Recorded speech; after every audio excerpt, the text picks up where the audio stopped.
Good morning, dear friends. Today in the gospel reading, we see 10 lepers being cleansed by Jesus, but only one returns back to give thanks to Jesus. And we see here that all these 10 lepers, when they had leprosy, all of them raised their voices saying, Jesus, Master, have mercy on us.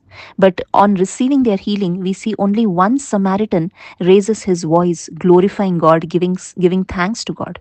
And today, many of us are also like these nine other lepers. When we have problems, when we are in pain, when we are in distress, when we have trouble, when we are in hopeless situations, we cry out to God. We raise our voices asking God to have mercy on us. But as soon as our problems are solved, as soon as we receive whatever we want, we go our own ways, not realizing that we need to come back to God. We need to follow His ways. We need to thank Him. We need to glorify Him for the rest of our lives.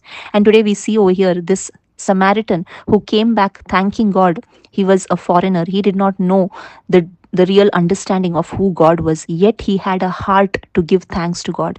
And today, my dear friends, how much more should we thank God for Him who has given His life for us? We all have leprosy, not in our body, but in our spirit, because we have sin. The leprosy of sin has inflicted all of us, and all of us are in the condition of these 10 lepers who need to cry out to God, who need to seek mercy from the Lord. But the good news is that God is so merciful that He saw our condition. He saw that hopeless, helpless, sinful condition that we are in, and He gave His life for us. He died on the cross so that we could be cleansed from our sins, so that our sins may be forgiven. Today we need to understand that we need to thank God all the days of our life, because for our sake He left His heavenly riches and came down to this sinful earth in the form of a mere human being, and He carried that heavy cross for our sake. He was beaten by the Roman soldiers for our sake. He shed His blood from the cross for our sake, so that our sins may be forgiven, so that the punishment of sin, which is eternal damnation, that punishment is cancelled when we believe in the death of Jesus. Our sins are cleansed. We receive eternal life. We are redeemed from death. We are redeemed from the fires of hell. We are redeemed from Satan, and we receive peace from the Holy Spirit. And for all these things, how much we need to thank God.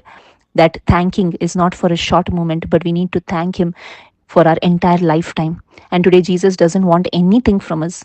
He only expects us to have that thankful spirit. And that shouldn't be out of compulsion, but that should be from the depth of our heart. So, my dear friends, today let us examine ourselves. Let us see how thankful we are to God for all the great things that He has done, not only for the physical blessings, but for the great sacrifice He did on the cross to save us.